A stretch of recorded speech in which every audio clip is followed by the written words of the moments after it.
E agora a gente vai falar sobre sermos membros da igreja que não se concentram em si. Não se concentram em si mesmos. E não querem que a igreja fique concentrada em suas preferências. Então, Marcos capítulo 9, versículos 33 a 35. Marcos 9, de 33 a 35. Em Marcos, a partir do capítulo 8, Jesus, que concentrou seu ministério na região da Galileia, no norte de Israel, a partir do capítulo 8 ele começa a descer no mapa, mas é subir. Ele vai para Jerusalém. E a gente sabe o que ele vai fazer em Jerusalém. Jerusalém é o local da crucificação, do lado de fora da cidade. Então, a segunda parte de Marcos, a partir do capítulo 9, ela mostra essa jornada de Jesus indo para Jerusalém para ser crucificado. E aí eles estão no caminho, eles estão descendo no mapa, e os discípulos discutem. E qual é a discussão deles? Quem é o maior, certo? E é interessante que Jesus pergunta sobre o que eles estavam discutindo, e eles estão com vergonha, ou com medo, porque essa não é uma discussão que a gente quer que Jesus ouça, porque não é algo honesto, honroso, né? Mas a gente gosta de discutir essas coisas como se Jesus não estivesse presente. Ele está presente, ele sabe. E ele sabe que eles estavam falando sobre esse assunto. Então Jesus se assenta, coloca todo mundo lá naquele mesmo nível, né, de altura, todo mundo sentadinho. E Jesus diz para eles: você quer ser o primeiro? A palavra que Marcos usa aqui para traduzir o que Jesus disse, primeiro eu vou dar aula, você falou que você achou que você ia só estudar a Bíblia, você vai estudar línguas hoje também. É aula de grego, tá? É protos. Protos é a palavra traduzida para primeiro aqui. E é o principal em importância. Você quer ser o principal em influência sobre a vida das pessoas, em honra, ser tratado com regalias, com preferência, quer ser o primeiro em posição? Bom, aí Jesus, o que ele disse? Se alguém quiser ser o protos, será o diáconos. A palavra que ele usa para servo é diáconos. Quem quer ser o primeiro será um diácono. É claro que ele não está falando do ofício de diaconato na vida da igreja, mas a palavra diáconos, ela é uma palavra que, dependendo do contexto, simplesmente significa um servo. Na verdade, a maior parte do uso dessa palavra na Bíblia é para se referir a um servo. E assim, é um servo diferente de um escravo. É claro que o diáconos naquela época normalmente era um escravo, mas essa era uma palavra que trazia mais a ideia do que ele fazia. O diáconos, a palavra literalmente significa aquele que sai brevemente para buscar algo. Então aquele que se levanta, enquanto tem gente se assentando, pode vir, sejam bem-vindas. Então é aquele que se levanta para ir buscar algo, mas já em breve voltará. A ideia é de um atendente. Quando você vai num restaurante, numa padaria, alguém vem pegar o seu pedido, não é? E aí você faz o pedido do que você quer comer, a pessoa sai dali e vai buscar. Você espera que ele volte. Se demora, você reclama. Não é assim? Pois é, esse é o diáconos. A palavra transmite essa ideia. Alguém que saiu para atender uma necessidade e em breve está voltando. É um mordomo. Um garçom. Essa palavra é até traduzida como um ministro. Na Bíblia, quando ela se refere a ministro, normalmente é a tradução da palavra diaconia. O ministério é a diaconia. Então, um pregador da palavra é um ministro, um diácono da palavra. É aquele que vai até a cozinha preparar o alimento e trazer para o povo. Um diácono é o ministro das mesas. Agora pensando em um ofício de diaconato. É aquele que serve necessidades físicas, temporais, terrenas. Então, a palavra que Jesus usa aqui é diácono. Ou seja, você quer ser o primeiro? Você se acha importante? Então seja um diácono. Seja aquele que se levanta para ir buscar e servir os outros. Só que aí os discípulos não entenderam a lição. Porque no capítulo 10 parece que a cena é praticamente a mesma. Olha no capítulo 10 agora. Marcos 10, 35, eu vou fazer a leitura, é um texto um pouquinho maior. Então se aproximaram dele Tiago e João, filhos de Zebedeu. Lembra? Eles estão indo para Jerusalém, para que Jesus seja crucificado. No trecho anterior, a partir do versículo 32, eles estão a caminho, os discípulos atrás dele, e Jesus diz para eles que seria rejeitado em Jerusalém, espancado, morto, mas ressuscitaria ao terceiro dia. Essa é a missão dele. Aí os discípulos entenderam só o fato de que ele está indo para Jerusalém. Eles achavam que o Messias, o rei, iria chegar em Jerusalém, assentar no trono de Davi e acabar com o Império Romano e conquistar o mundo todo. Era isso que eles pensavam. Então eles só ouviram a palavra Jerusalém e a primeira coisa que veio na cabeça deles, Jesus vai reinar. Só que eles não entenderam que ele reinaria pendurado em uma cruz. É ali que ele mostra a vitória dele contra a morte, o pecado e Satanás. Aí eles estão caminhando. Olha o que diz o versículo 35. Então se aproximaram dele Tiago e João, filhos de Zebedeu, dizendo: Mestre, são irmãos, queremos que o Senhor nos conceda o que vamos pedir. Jesus lhes perguntou: o que vocês querem que eu lhes faça? Interessante, né? Imagine Jesus fazendo essa pergunta para você: o que você quer que eu te faça? Não quer dizer que eu vou te dar, mas eu quero saber o que você quer. E eles respondem. Eles responderam: permite-nos que na sua glória nos assentemos um à sua direita e o outro à sua esquerda. Jesus tem uma glória? Ele se assentará em glória? Sim, sim, sim. Marcos está apontando para isso. Mas essa glória é a mesma glória que os discípulos imaginam? Não. Então eles entenderam parte da história. Eles achavam que era fisicamente? Eles achavam que quando ele chegasse lá, ele assentaria no trono. Então, querem ser o primeiro-ministro e o segundo-ministro, né? Jesus responde: vocês, versículo 38, vocês não sabem o que estão pedindo. Será que vocês podem beber o cálice que eu bebo ou receber o batismo com que sou batizado? Do que Jesus está se referindo? Nós que conhecemos a história, lembra do Getsemane? Afasta de mim esse cálice, o cálice da ira de Deus que Jesus irá enfrentar na cruz. Vocês podem sofrer isso? Vocês são loucos? Vocês não entenderam ainda? Eu acabei de falar que eu vou morrer. E aí a resposta deles é: sim, podemos. Versículo 39, né? Podemos. Então Jesus lhes disse: vocês beberão o cálice que eu bebo e receberão o batismo com que eu sou batizado. Todos os apóstolos, talvez com exceção de João, foram martirizados, ou crucificados, ou apedrejados, ou esfaqueados, morreram por serem fiéis a Jesus. Vocês vão morrer pelo Evangelho. Mas, o versículo continua: quanto a sentar à minha direita ou à minha esquerda, não me compete concedê-lo, pois é para aqueles a quem está preparado. É curioso esse texto, porque se você continua fazendo a leitura de Marcos, lá no capítulo 15, quando Jesus é crucificado, ele é crucificado no lugar de um outro bandido. Quem é o bandido que é liberto para que Jesus seja crucificado? Barrabás. Barrabás tinha 2 comparsas. Eram 3. Barrabás é isento da crucificação e os comparsas de Barrabás também são crucificados. Quem é crucificado no meio, na cruz que seria para Barrabás? Jesus. Quem é crucificado à direita de Jesus? E à esquerda? Os comparsas, prováveis comparsas de Barrabás. E nesse contexto, Marcos fala que eles tinham feito uma revolta e cometido um assassinato. Talvez um assassinato, era a época da Páscoa, então tinha muitos revolucionários em Jerusalém que queriam tomar o poder de volta, tirar o poder das mãos de Roma. E vários tentaram fazer isso. E a Páscoa era uma ocasião muito propícia, porque tinha muito judeu em Jerusalém. E é bem provável que naquela semana Barrabás estava arquitetando alguma coisa desse tipo e acabou matando alguém. Pela raiva com que os soldados tratam Jesus, é bem possível que eles tenham matado um soldado romano.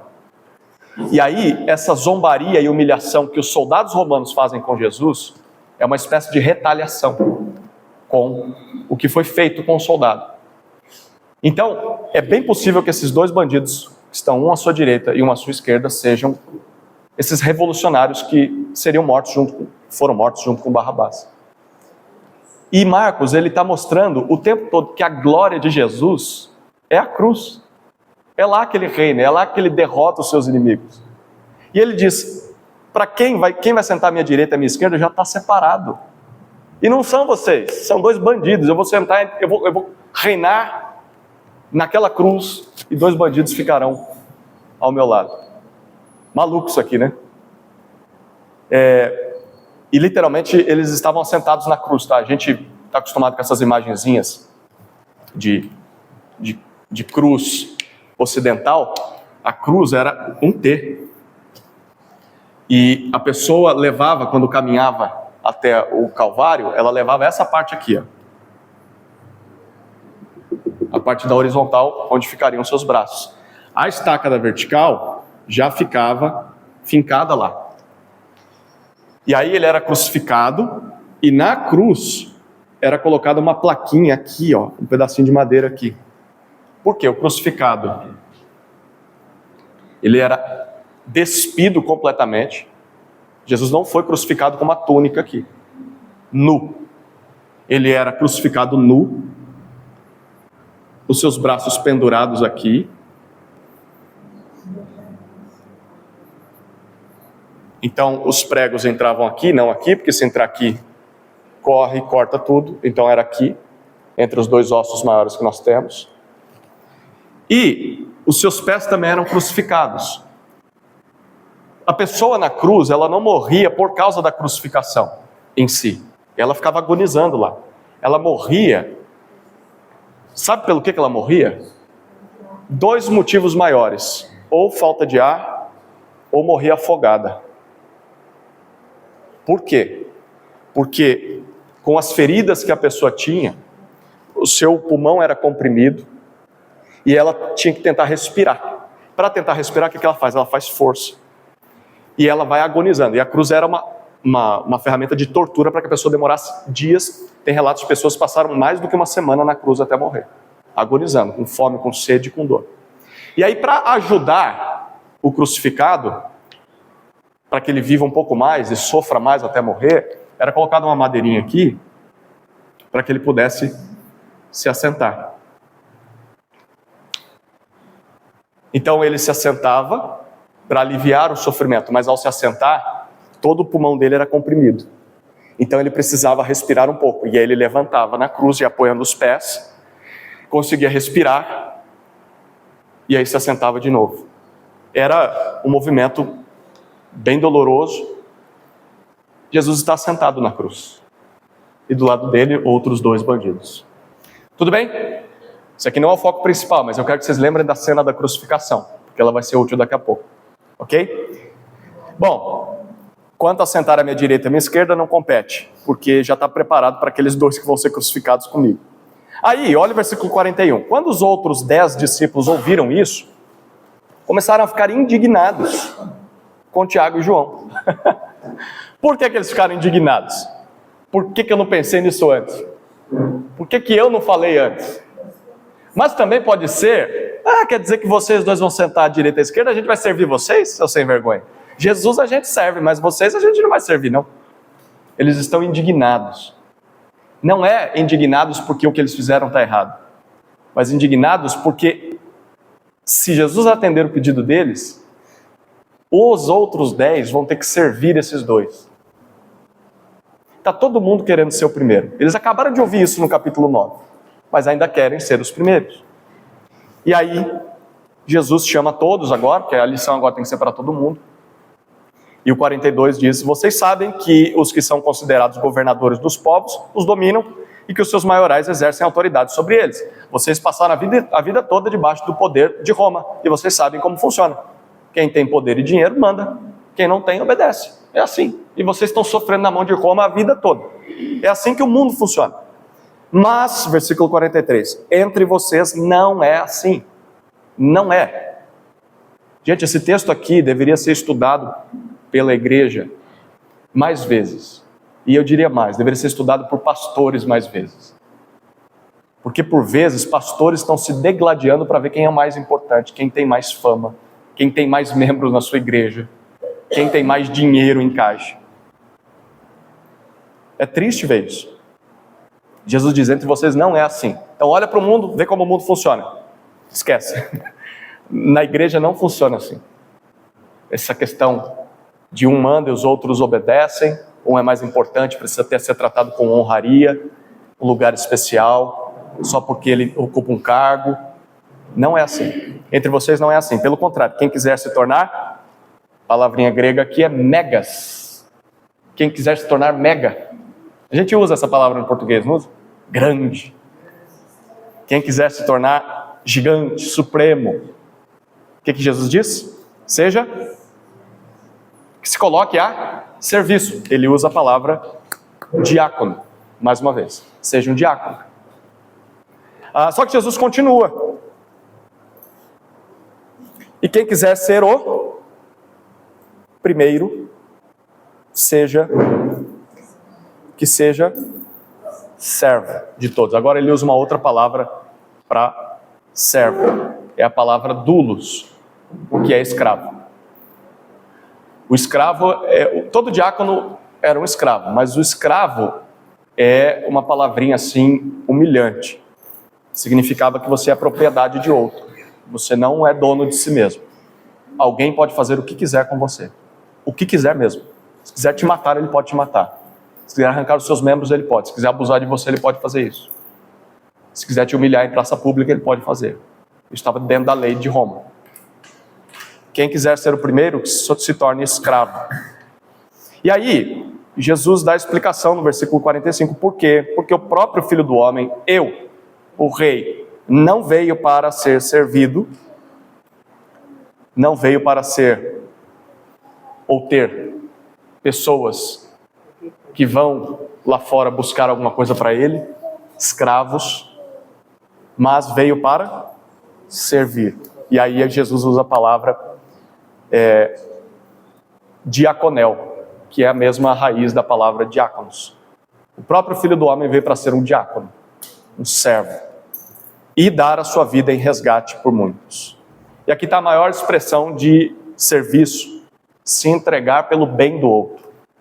Jesus exemplificou o que é o relacionamento entre os seus seguidores e como a igreja deveria ser. Você se entrega pelo bem do outro. Você se levanta para servi-lo. Esse é o lugar de importância no reino de Deus. Pesado, não é? Mas profundo e importante para nós, não é importante? Você vai ver como isso é importante na prática. A gente vai ver como isso funciona na vida da igreja. E como o apóstolo Paulo teve de entender isso a duras penas, e entendeu. Lembra que Paulo se via como o Megas? Né? Ele era o fariseu de fariseus, ele era da tribo de Benjamim, ele era nobre, ele era romano de nascimento, não teve que comprar isso. Isso trazia muito status para a pessoa na época. Ele era da seita dos fariseus, que era mais estrita e mais respeitada, onde saíam os mestres. E em Filipenses ele diz que teve que pegar tudo isso e jogar no lixo e considerar como cocô, como esterco. Todas as coisas pelas quais ele se orgulhava para poder ganhar a Cristo. Ele teve que abrir mão disso e se tornar servo. E ele se identifica muitas vezes nas suas cartas como servo. Você vai lembrar disso, né? Paulo, servo de Cristo, servo de Deus. Paulo, doulos, escravo, diácono. Bom, eu gosto muito de uma frase de um professor que eu tive. Ele ensinou Marcos para nós. Vocês vão talvez identificar o nome dele. Ele ajudou a traduzir algumas Bíblias. Se não me engano, a Almeida, século 21, ele foi o organizador. Stephen Kirchner. Já ouviram falar? Stephen Kirchner? Bom, ele tem uma frase que, na época do seminário, eu anotei, e ela fica gravada na minha mente toda vez que eu leio essa história. E eu vou colocar aqui para vocês. A verdadeira grandeza, de acordo com esse texto, tá? Não está em ser visto, mas em serviço. A verdadeira grandeza não está em ser visto, mas em serviço. Em se levantar. Cadê fulano? Foi lá buscar o que vocês precisam. Esse é o papel do discípulo, porque o mestre fez isso. Entendendo o conceito de Marcos, a gente pode começar a entrar na prática sobre o nosso papel de não permitir que a igreja se concentre em nossas próprias preferências. Eu não estou aqui para ser servido, estou aqui para servir. No livro, deixa aí em Filipenses 1, tá? A gente já vai ler alguns versículos. No livro, o autor ele começa o capítulo 3 apresentando uma pesquisa que eles fizeram lá nos Estados Unidos, claro, com igrejas de todo tipo, e aí eles chegaram a algumas conclusões para aquilo que eles categorizaram como uma igreja concentrada em si mesma. Pessoas, membros que apenas pensam em si. Tanto individualmente, cada um só quer saber de si mesmo, quanto a própria igreja. A igreja não olha para fora, né? Ela só quer o venha a nós, e não o ide. Então, uma igreja que só pensa em si. E aí eles colocaram 10 marcas de igrejas centradas em si mesmas. E aí, se você quiser anotar, aí está no livro, páginas 46 e 47, eu vou ler ipsis literis o que está no livro, que aí vocês não me acusam de estar dando indireta. Tá? É direta. O livro parece, não sei quem foi que me falou ontem, está lendo o livro, né? E parece que o livro está falando, foi um membro de outra igreja, um irmão de outra igreja começou a ler o livro porque a gente falou, e aí esse irmão falou, parece que está falando da minha igreja. Eu falei, e parece que está falando da minha lá. Então, acho que todo membro de igreja que for ler esse livro, pelo menos aqui no Ocidente, vai se identificar. Então, assim, qualquer semelhança é mera coincidência, ou não. Ok, então 10 marcas de uma igreja que se concentra apenas em si. A primeira marca são guerras de adoração. Um ou mais grupos da igreja querem que as músicas sejam tocadas e ministradas conforme o seu próprio gosto. Qualquer desvio é recebido com ira e com exigências de mudança. O Gil, cadê o Gil? Gil, quando muda um instrumento musical, eu lembro da época que o Gil tentou trazer percussão aqui, né? E foi uma batalha, uma luta tremenda. Hoje a gente tem a bateria, tem o carrom, né? Tem os tamborzinhos lá. Mas a igreja olha e fala, não, nós temos uma tradição musical, não pode introduzir outra. Guerra, e aí fica um grupo contra o outro.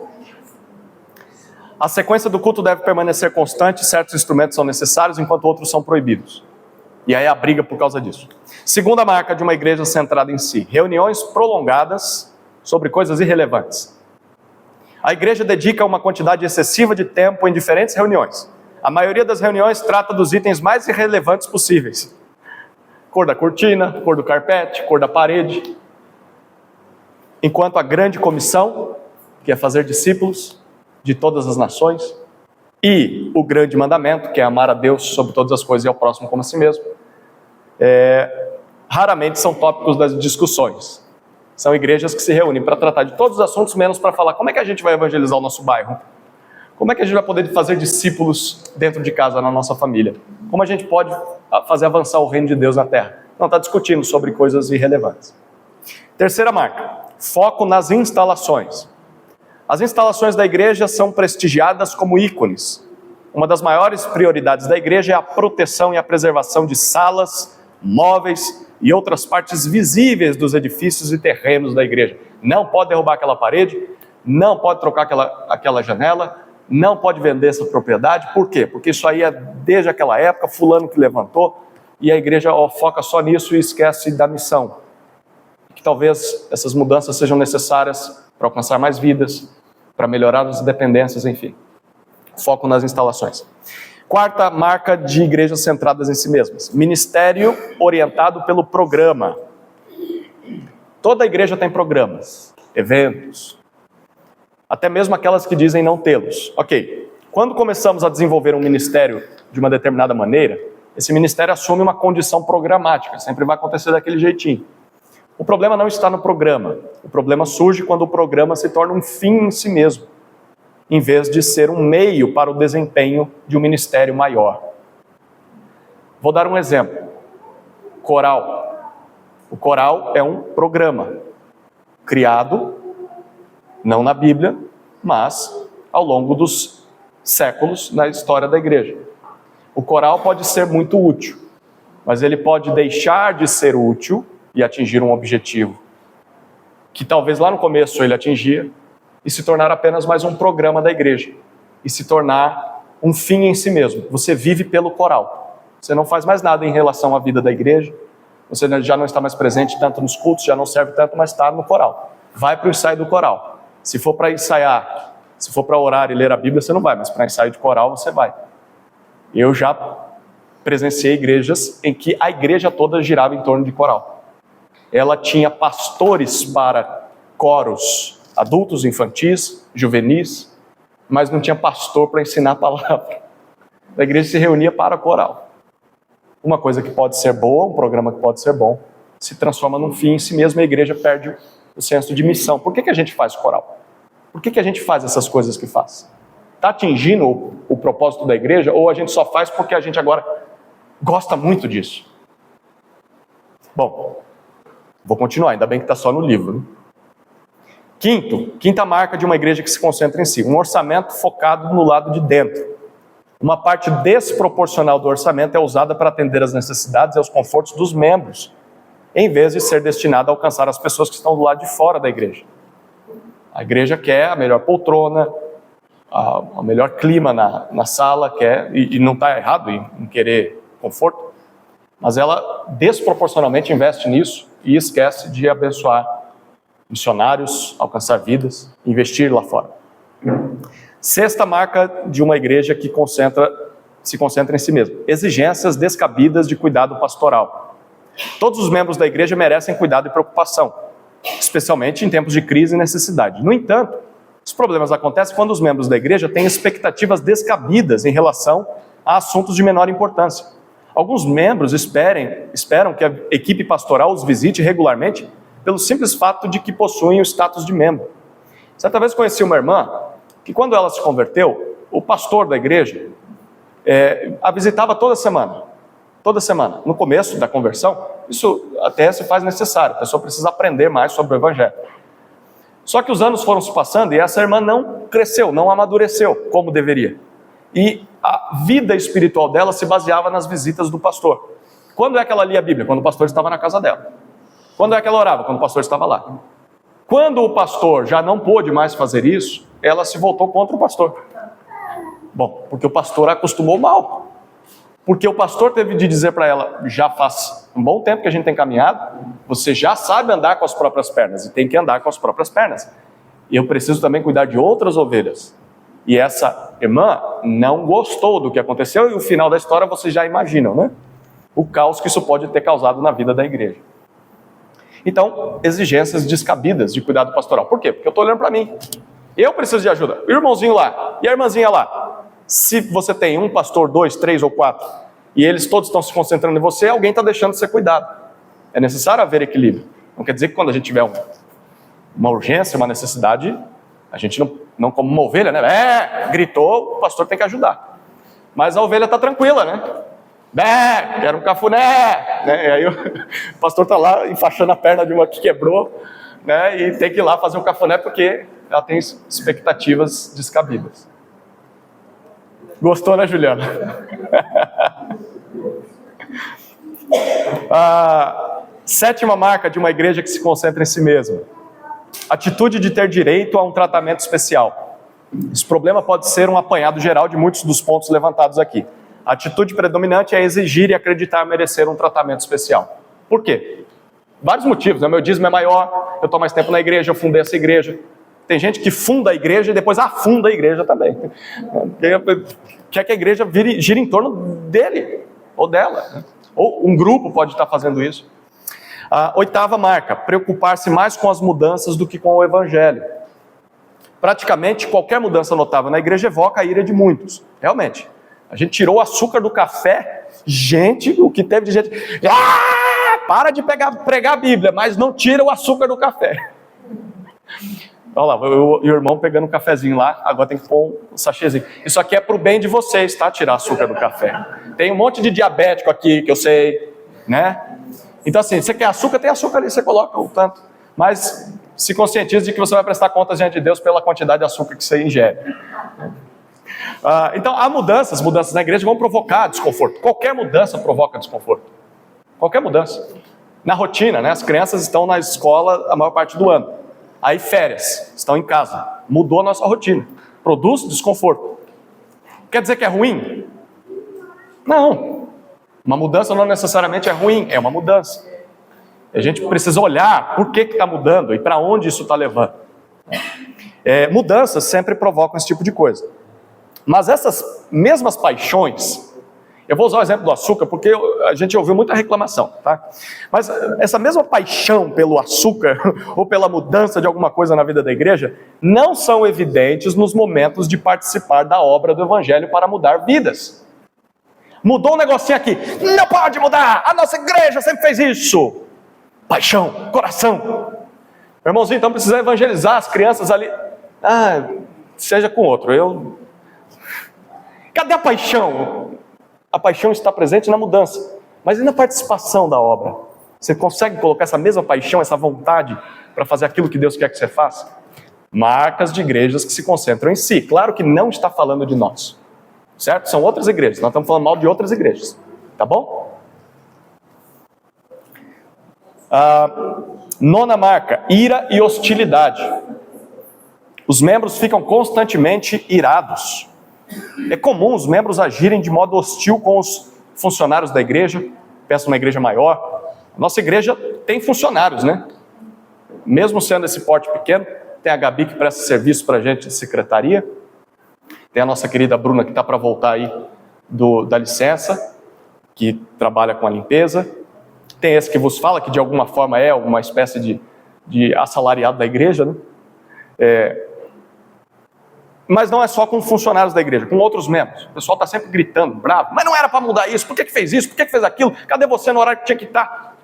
Os ânimos estão à flor da pele. Opa, está revelando coisas do coração. Por que você está tão irritado? Normalmente a gente fica irritado porque coisas que a gente esperava que deveriam acontecer não aconteceram. Coisas que a gente achava que tinham que acontecer não aconteceram. Porque talvez a gente está se concentrando em si. Talvez. Não é todo motivo que é concentração em si, mas pode ser. E a última, a 10ª, apatia evangélica. Poucos membros compartilham sua fé em uma base regular. A maioria dos membros se preocupa com suas próprias necessidades, em vez de se preocupar com as maiores e eternas necessidades do mundo e da comunidade em que vivem. Eu estou pensando em mim, na minha família, mas eu não estou tão preocupado assim se pessoas estão se convertendo, se a gente está levando o evangelho de salvação para outros. Desde que eu esteja bem alimentado, bem cuidado, tá bom. Ok. Vamos ver como a Bíblia resolve isso aí? Não precisa falar, tá? Mas dessas 10 marcas, você vê algumas presentes em nossa igreja? 1, 2, 3. Agora eu quero que você olhe para si, tá? Não olhe para o outro. Em meu coração, será que eu demonstro esse tipo de atitude? Mais fácil quase não temos. Ou mais fácil acrescentar mais algumas, né? É por isso que esse compromisso é tão importante. Revisitá-lo constantemente. Esse é um livreto que, como a gente deu de presente, você vai ter para o resto da vida se guardar lá. Leia todo ano esse livro. Comecinho de ano, leia ele junto com a sua família. Porque ele vai lembrar coisas básicas do que é ser membro de igreja. Necessárias para nós, né? Vamos para Filipenses, como o apóstolo Paulo aplicou aquilo que Jesus ensinou em Marcos. Nós vamos ver 3 exemplos se der tempo, tá? Tudo bem? Eu sou famoso por não conseguir terminar o material a tempo. Então, é bem possível que eu não termine hoje. Ok, ou estou enrolando bastante vocês, né?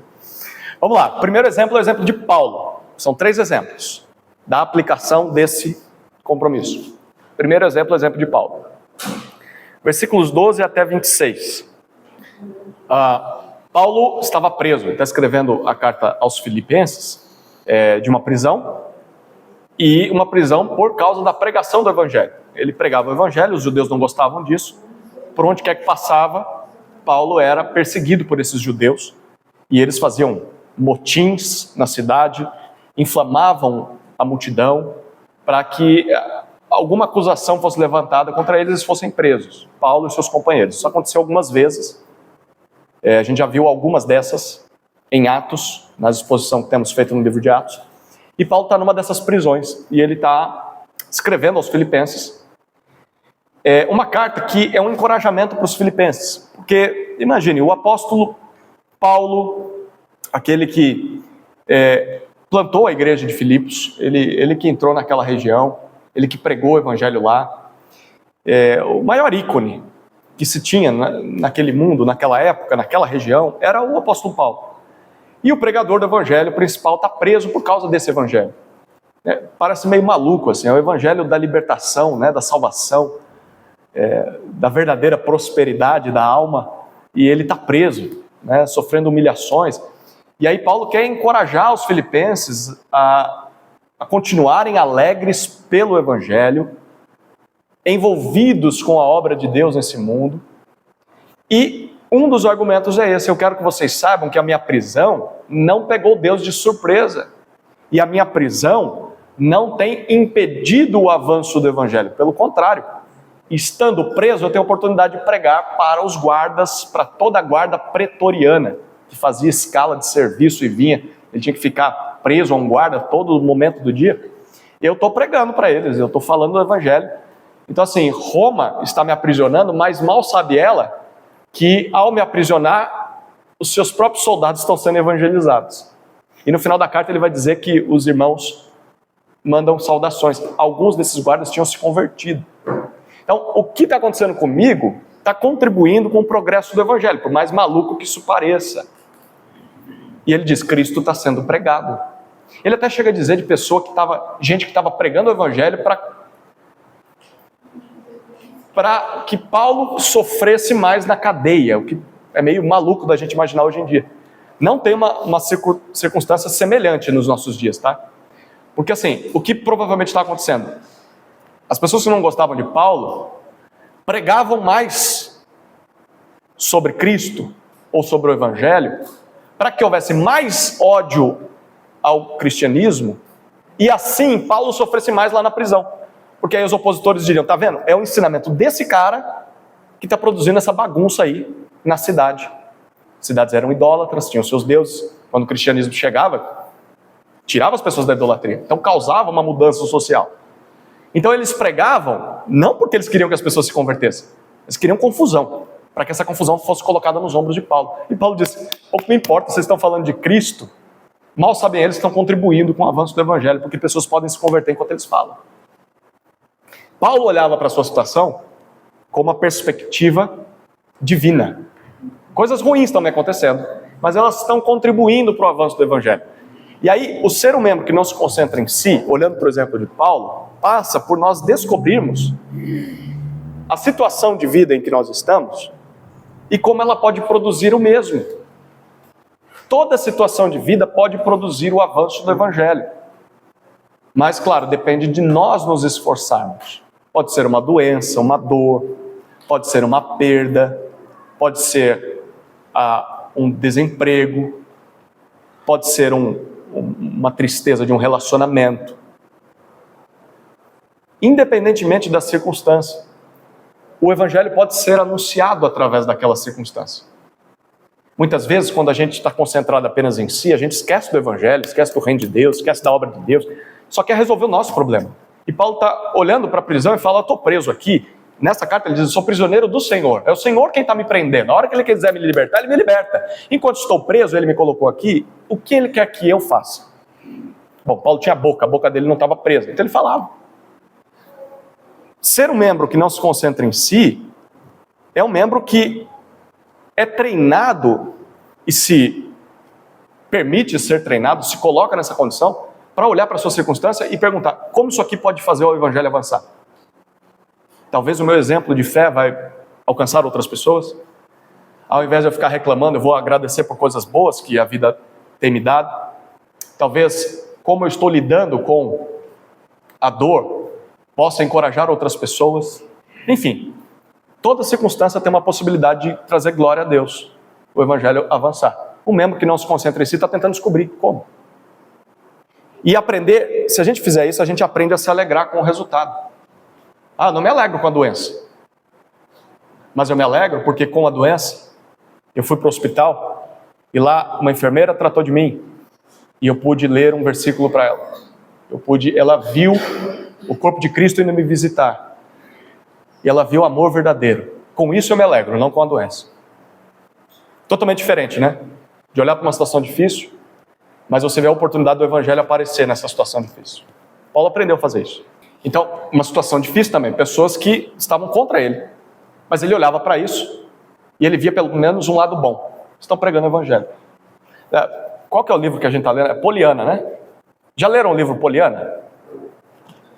Já ouviram falar? Ó, se você puder comprar na Amazon, no Mercado Livre, achar num sebo por aí, compre. É um livro fenomenal. A gente está lendo para as meninas lá em casa. E Poliana conta a história de uma menina órfã que é cristã. O livro deixa isso implícito. E ela aprende a fazer um jogo que ela chama o jogo do contente. Que é, ela sempre olha para os pontos positivos daquela situação, mesmo que ela seja uma situação terrível. E assim, a Poliana, ela impacta todo mundo com quem ela convive. Porque as coisas na vida dela foram muito difíceis, mas ela sempre olha para o lado bom. E ela faz o jogo do contente, né? Pelo que eu posso me alegrar? Pelo que eu posso ser grata? E ela vai impactando as pessoas começam a fazer isso na cidade para onde ela vai. E é um livro fenomenal, vale muito a pena. Principalmente são, acho que 2 livros, ela na infância e na vida adulta. A gente está lendo o da infância, parece que é melhor do que o da vida adulta. Mas se você puder ler esse livro, Poliana, é um livro que dá vontade de ler ele inteiro, numa sentada, né? As meninas não querem que a gente pare de ler, né? Mas tem que parar uma hora. Mas é um livro muito bom, Poliana, tá? Vale muito a pena. Então é por isso que ela faz o jogo do contente, porque ela aprendeu a olhar para a circunstância e ver pelo que eu posso me alegrar e agradecer a Deus, né? Inclusive é para crianças, né? Mas para adultos também. Vale muito a pena. Você chora, você ri com o livro, é bom demais. Bom demais. Ok, vamos continuar o texto? Vamos fazer o jogo do contente com Paulo aqui. Muito bom. Agora Paulo está diante de uma escolha, como se ele tivesse poder de escolher isso, né? Mas é uma escolha na questão da vontade. Qual era a escolha? Ou preferência, vamos dizer assim. Entre morrer e estar com Cristo. Esse é um texto que reforça de quando você morre, você vai direto para a presença de Cristo. Tem nada de purgatório, nada de sono da alma, que você fica dormindo, esperando o dia do juízo, não. Você vai direto para Cristo. Esse é um dos textos que comprova isso, tá? Essa cena aqui também, quando Jesus diz para o bandido que está do lado, fala, hoje mesmo estarás comigo no paraíso. Hoje mesmo é hoje mesmo, não é amanhã, é hoje mesmo. Enfim, mas não é esse o foco do texto. O foco do texto é, se eu morrer, a coisa é melhor para mim. Certo? Vou parar de sofrer nessa cadeia e vou para a glória, né? O que é incomparavelmente melhor. Mas se eu ficar vivo, tem ponto positivo também. Qual que é o ponto positivo de ficar vivo? Eu vou continuar pregando o evangelho e vou ser uma bênção para vocês, não é isso que ele disse? Vou poder servir vocês aí. Então olha como Paulo está lidando com as circunstâncias da vida dele. E aqui o texto, versículo 21 é um versículo assim que a gente precisa marcar na Bíblia, né? Porque para mim o viver é Cristo e o morrer é lucro. Por que eu vivo? Para Cristo, para cumprir a vontade dele.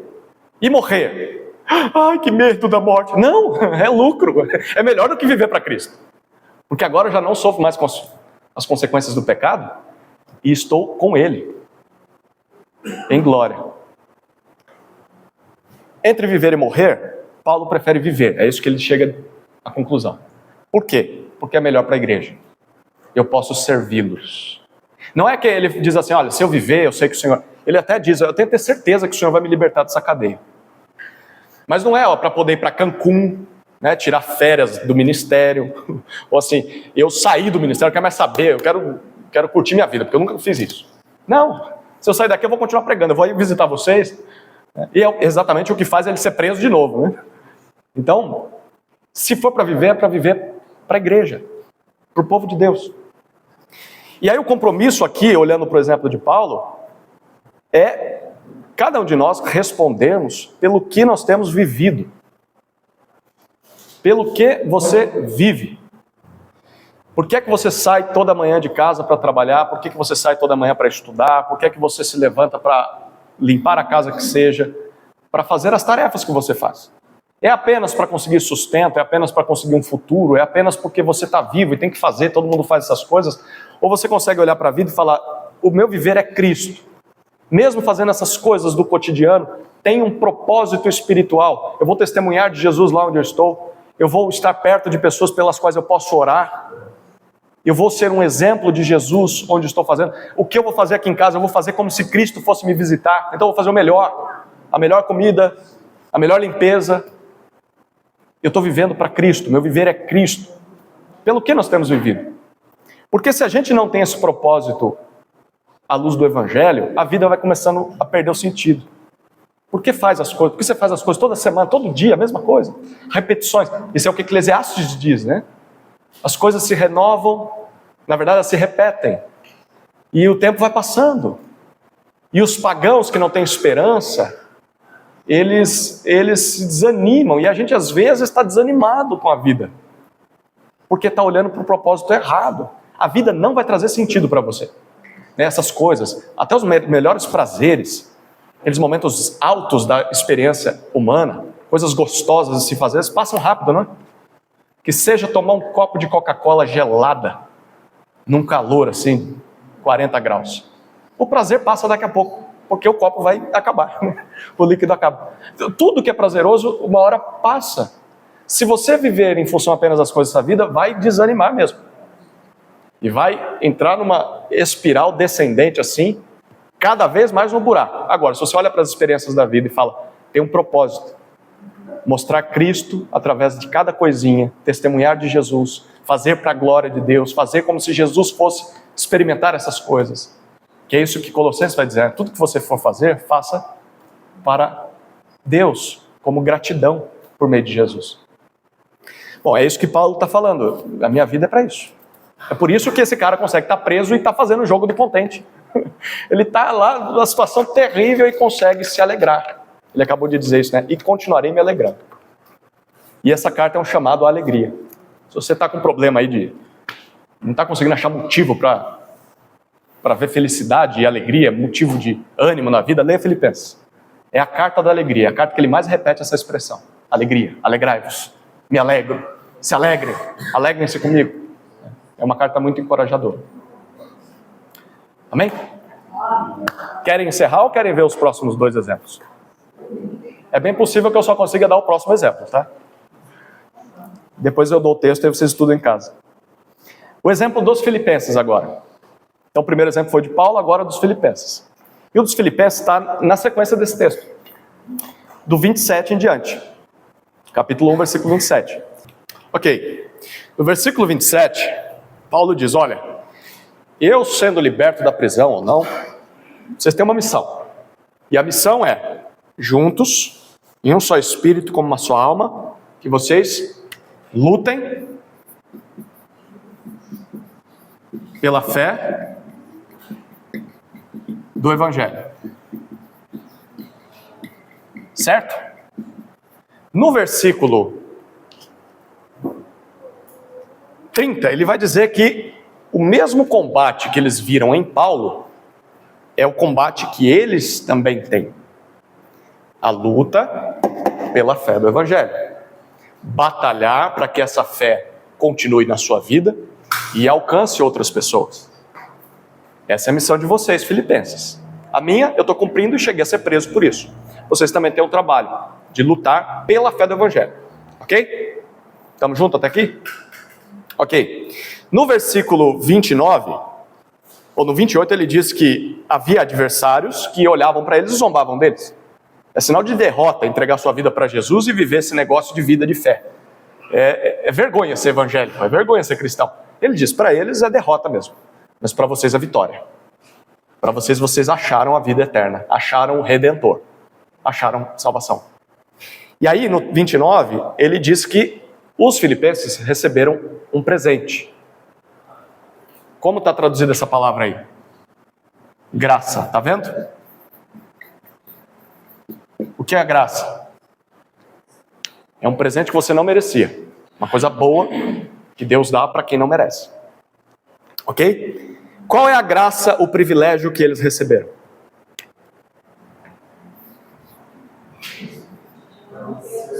é uma graça dupla, certo? São 2 presentes. Primeiro presente qual que é? Crer. Crer em Jesus é um presente que você recebeu. Nem para isso você tinha competência.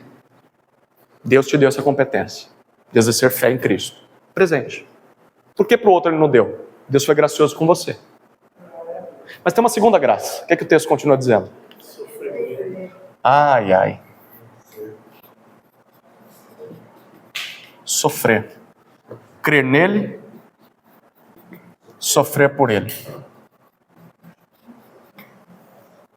A gente só gosta dessa primeira parte, né? Crer em Jesus é muito bom. Mas e sofrer por ele? Paulo está dizendo, vocês receberam esses 2 presentes. Sofrer por Jesus. Aí agora a hora que a Solange fala, mas eu não quero ser crucificada não. Igual os outros discípulos foram. Ok, nem todos são chamados ao martírio, serem mortos pela sua fé. Há lugares no mundo em que isso acontece. Mas, talvez você passe a sua vida sem ter que experimentar uma situação como essa. Mas ainda assim foi chamado para crer em Jesus e sofrer por Jesus. Como assim sofrer? Onde é que a gente sofre por Jesus? Olha o que vem em seguida no texto. Como começa o capítulo 2? Versículo 1. Qual que é a primeira palavrinha que você vê aí? Portanto. Portanto. Portanto é uma conclusão a um assunto. Certo? Tudo que eu disse aqui, portanto, 2 pontos. É isso que vocês devem fazer diante do que eu acabei de falar. Então assim, a nossa Bíblia, ela coloca uma divisão mais para que a gente ache o texto. Está começando um capítulo novo. Mas para Paulo, quando ele está escrevendo, imagina ele preso lá com um amanuense. Amanuense é quem escrevia as cartas. Ele ia ditando, alguém está anotando lá. Ele fala, capítulo 2, versículo 1. Coloca aí. Não tem tempo para fazer isso. Ele nem pensava assim. Esses números que a gente tem aí foram colocados ao longo da história da igreja para ajudar a gente a achar o texto. Mas quando Paulo está escrevendo, é um texto só. Então o capítulo 1 está unido ao capítulo 2, não tem divisão. Ele acabou de falar, vocês receberam a graça de crer em Jesus e sofrer por Jesus. Portanto, eu vou mostrar para vocês o que significa sofrer por Jesus. Sobre o que ele fala no capítulo 2, versículos 1 a 4. Vamos entender o que Paulo está falando aqui. Eu fui chamado a crer em Jesus e sofrer por Jesus. E o meu sofrimento me levou à prisão. Vocês também. Ah, mas nós não fomos presos, Paulo. Não, não foram. Mas vocês têm uma missão. Lutar juntos pela fé do Evangelho. Juntos. Não tem carreira solo na vocação cristã.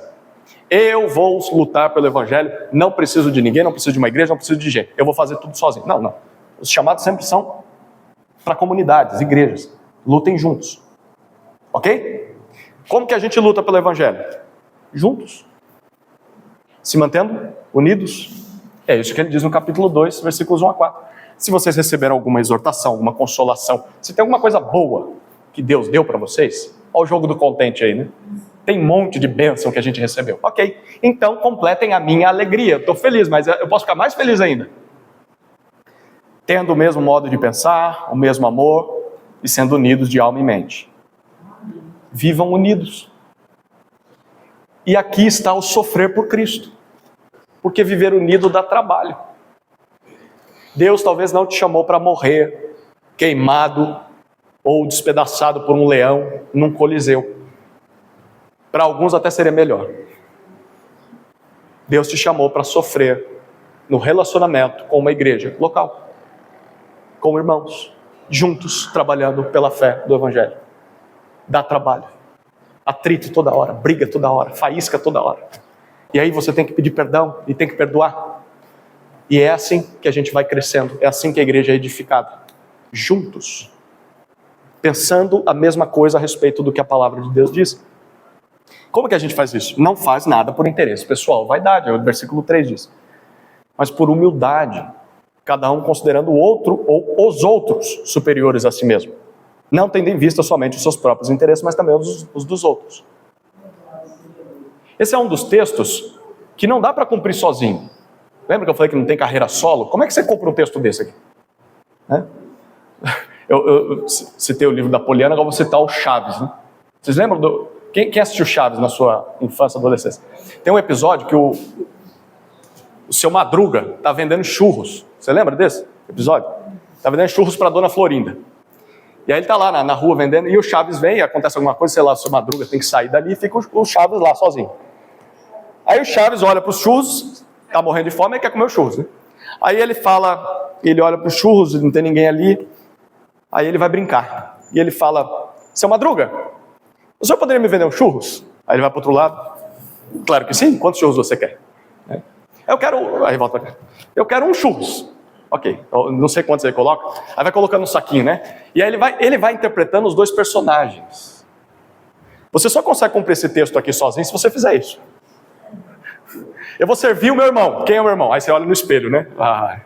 Você é o membro mais bonito da nossa igreja. O que você quer? Quer uma massagem nos pés? Não, você só consegue cumprir esse texto aqui se tiver mais de alguém, mais de uma pessoa, mais do que você. Se você está em comunidade. E é aí que o desafio começa, é aí que a luta começa, o sofrimento começa. E como é que eu vou humildemente pensar no outro, não fazer nada pensando em mim, mas considerando o outro superior a mim mesmo, se eu não sofrer? Porque a nossa tendência é olhar para o outro e falar, eu sou superior a isso aí. Olha esse irmãozinho aqui, essa irmãzinha aqui. Isso aqui nem se compara com a minha jornada, minha experiência, meu conhecimento, minha maturidade. Eu vou servi-lo. Exatamente, você vai servi-lo. E aí assim Deus te humilha. Te coloca no lugar onde você não deveria sair. Aí, Paulo, no versículo 5, dá a cartada final. O que ele diz no versículo 5? Paulo, então, está dizendo que fomos chamados a crer em Jesus, mas também a sofrer por Jesus. E sofrer por Jesus significa trabalhar juntos pela fé do Evangelho. Juntos. Isso vai gerar sofrimento em nós. E aí ele diz, como é que a gente faz esse negócio? Bom, você olha para Jesus. Pensa nessa imagem aqui. Tem a mesma... E aí a palavrinha que Paulo usa aqui, é uma palavrinha grega. De novo eu vou ensinar grego para vocês. Frônesis. Não é assim que escreve, mas é assim que fica no português, tá? Frônesis. Por que ela é importante? Se você reparar, quem foi que leu o versículo? Versículo 5? É a irmã Ivone. Lê de novo, irmã. E se você tiver uma versão diferente, você já levanta a mão, tá? Tenham esse conceito, o mesmo modo de pensar de Cristo Jesus. Quem tem diferente? Espera aí. Então, frônesis foi traduzida numa primeira versão como pensar. Certo? Modo de pensar. Quem tem outra versão aí? Atitude. Sentimento. Foi traduzido como sentimento e atitude. Concorda comigo que modo de pensar é diferente de atitude? Modo de pensar, bom, está falando no campo das ideias. Sentimento no campo das emoções. Atitude está falando da prática. Exatamente, essa palavra é tão difícil de traduzir que os tradutores tiveram que tomar uma decisão. Porque não tem palavra em português para traduzir o que significa frônesis. Frônesis, vou tentar explicar, né? Os tradutores não conseguiram, como é que eu vou conseguir? Tenta juntar tudo, fica mais ou menos assim. Existe o certo a se fazer. Ok? Que é o que Cristo faria. O que Deus quer. Frônesis é a atitude de querer fazer o certo. Então, o meu modo de pensar, eu quero fazer isso. Eu desejo fazer isso. Eu tenho vontade de fazer isso. Somado à atitude prática de fazer isso. Feliz. E feliz por quê? Porque eu quero fazer. O que normalmente a gente faz, ou a gente não quer fazer e faz. Não queria estar fazendo, mas vou fazer. E deve fazer, porque é a vontade de Deus. Mas Deus também quer trabalhar suas vontades. É um desafio você permitir que a palavra de Deus mude os seus desejos e pensamentos. Então tem de fazer. Deus quer que você faça isso. Mas o frônesis de Cristo é: eu faço, mas eu também decidi fazer. E eu faço de coração, porque eu quero fazer. Não dá para separar, tá? Então, assim, é a soma. Então, se você tentar separar, vai dar problema. Por quê? Porque você pode querer fazer, mas não ter vontade nenhuma de fazer. Mas está fazendo. Tem muita gente que faz muita coisa na igreja, mas não tem vontade nenhuma de fazer e está com ódio por dentro. Como é que você vai estar glorificando a Deus com uma atitude dessa? As pessoas estão te vendo. Você está tendo reconhecimento das pessoas, mas internamente não tem vontade nenhuma. Você pode ter a vontade de fazer, mas não coloca a mão na massa. Não tem tanta vontade. Exato. Então, assim, é a soma de tudo isso, não tem como separar. E esse é o desafio de sofrer por Cristo. A gente só vai conseguir viver, trabalhar junto pela fé do Evangelho, se tiver o mesmo sentimento, ou atitude, ou modo de pensar que Cristo Jesus teve. A gente tem que orar para o Senhor nos transformar, para que a gente seja capaz de fazer isso, falar. Mas vamos para o principal, que é, ok, eu preciso pensar e fazer como Jesus, sentir como Jesus. O quê? Fazer o quê? Ele vai usar um exemplo de Jesus, que é o principal do que Jesus fez. O que Jesus fez? O ministério em V. Tá? Nem tem mais espaço para eu fazer aqui, mas dá para usar aqui, ó. Ministério em V. O que diz o versículo 6? Que mesmo existindo na forma de Deus, não considerou ser igual a Deus algo que deveria ser retido a qualquer custo. Certo? Não quer dizer que Jesus deixou de ser Deus, mas ele abriu mão da prerrogativa e dos direitos que ele tinha como Deus. Com propósito. O propósito é a nossa redenção. O versículo 7 diz, pelo contrário, ele se esvaziou. Essa também é uma palavrinha muito, muito importante no grego, que é kenosis, que é o autoesvaziamento. Jesus se esvaziou dessa posição e dos direitos e prerrogativas divinas, assumindo a forma de... Qual que é a palavra que a gente vê aí? Servo. Assumindo forma de servo. Tornando-se semelhante aos homens, aos seres humanos. Ok?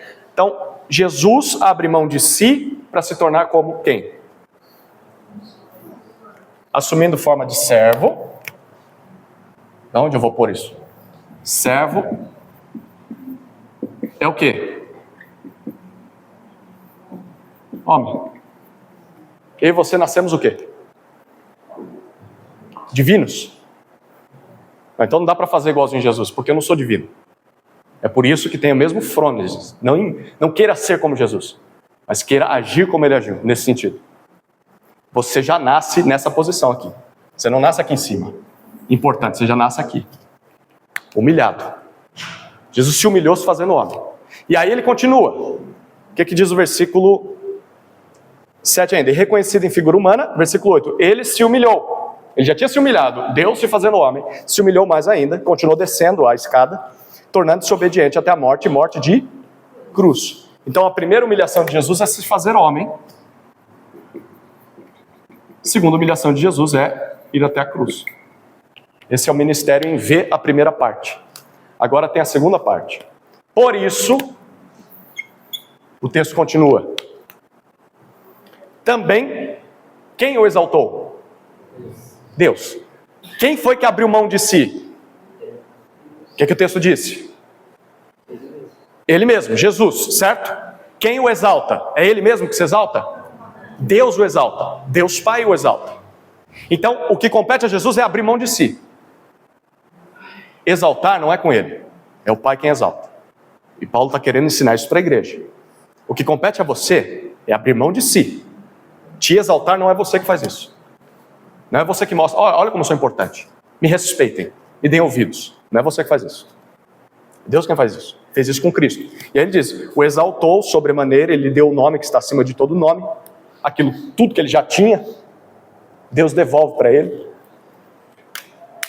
E para que o nome de Jesus, ao nome de Jesus, todo joelho se dobre nos céus, na terra, debaixo da terra, e toda língua confesse que Jesus Cristo é Senhor, para a glória de Deus Pai. Deus pegou Jesus humilhado e o exaltou. Essa é a frônesis de Jesus. A gente pensa muitas vezes só na exaltação, né? Eu quero ser reconhecido, aplaudido, quero ter os meus direitos. Isso não competia a Jesus. Não era o que ele fazia. O que ele podia fazer era abrir mão de si. e confiou em Deus. E Deus fez o resto do trabalho, na cruz e pós-cruz. Se nós aprendermos a fazer isso, vamos conseguir trabalhar juntos pela fé do Evangelho. Que é isso que Paulo vai dizer na sequência do texto para eles. Assim vocês conseguem viver unidos, se vocês abrirem mão de si e deixar Deus trabalhar. Deixa nas mãos de Deus. Mas justiça tem de ser feita. Perdoa o irmão. Mas as pessoas precisam saber o que aconteceu. Perdoa o irmão. Pensa na edificação da igreja, pensa na unidade da igreja. O Senhor Deus está vendo tudo isso e Ele é o justo juiz. Um dia Ele trará às claras o que aconteceu, fará o julgamento das intenções que você não conhece. Você não sabe se a pessoa está fazendo por má intenção, se ela fez sinceramente e errou sendo sincera. Então confia em Deus e faça o seu trabalho. O seu trabalho é se esvaziar. Pensa no outro primeiro. Muito bom. E assim você aprende a sofrer por Jesus. Eu falei bastante coisa, né? Mas o nosso tempo acabou. Então, o terceiro exemplo seria o de Timóteo e Epafrodito, que é o que Paulo diz na sequência do texto. Então, esse exemplo dos filipenses iria até o versículo 18 do capítulo 2. 2 de 19 a 30, ele vai falar sobre dois obreiros que também tinham aprendido essa lição, de não se concentrar em si mesmos. Só vou ressaltar o que ele diz no versículo 20 e 21. Está falando de Timóteo. Ele ia enviar Timóteo aos filipenses. Ele não podia ir, Timóteo podia. E ele diz, porque não tenho ninguém com esse mesmo sentimento, que se preocupe tão sinceramente por vocês. Todos os outros buscam seus próprios interesses, não os de Cristo. Mas Timóteo não. Timóteo se preocupa. Depois ele vai falar sobre Epafrodito, que provavelmente era o pastor da igreja em Filipos, que saiu da igreja para levar uma oferta para Paulo e visitar Paulo na cadeia. E no caminho pegou uma doença, chegou doente lá, quase morreu. Imagina a igreja, que desgraça, né? Se Paulo está preso, a gente manda o nosso melhor pastor, o pastor vai lá e quase morre, a gente não tem notícia, naquela época não tinha WhatsApp, né? Não tem e-mail, demora para chegar a notícia, chega a carta pelas mãos de Timóteo, e aí Paulo fala sobre Epafrodito, e ele diz no versículo 26, olha lá, ó. Ele, Epafrodito, tinha muita saudade de todos vocês, e estava angustiado porque vocês ficaram sabendo que ele adoeceu. O cara adoeceu e ele está preocupado com os outros estarem preocupados com ele estar doente. Gente, quando a gente adoece, a gente está preocupado com os outros vir servir a gente. Ele liga para mim, traz meu remédio aqui, me leva no hospital, faz o cafuné. O Epafrodito, ele estava preocupado com a igreja. Paulo, faz alguma coisa, Paulo, manda notícia lá. Mas você está doente, está ardendo em febre, sei lá o que ele teve. E o cara está preocupado com os outros. Olha que interessante, você está doente, mas está preocupado com os outros. Gente que entendeu o frônesis de Cristo. Bom, e aí no 27 ele diz, de fato ele adoeceu, estava à beira da morte, mas Deus se compadeceu dele, não somente dele, mas também de mim, para que eu não tivesse tristeza sobre tristeza. Logo, logo vou mandar ele embora, vou mandar de volta para vocês. Então, esses dois exemplos vale a pena depois estudar com mais atenção, mas Paulo dá nome a gente que estava aprendendo essa lição. Tudo bem? Valeu a experiência? Que agora se transforma em prática, né? Não fique apenas nas ideias.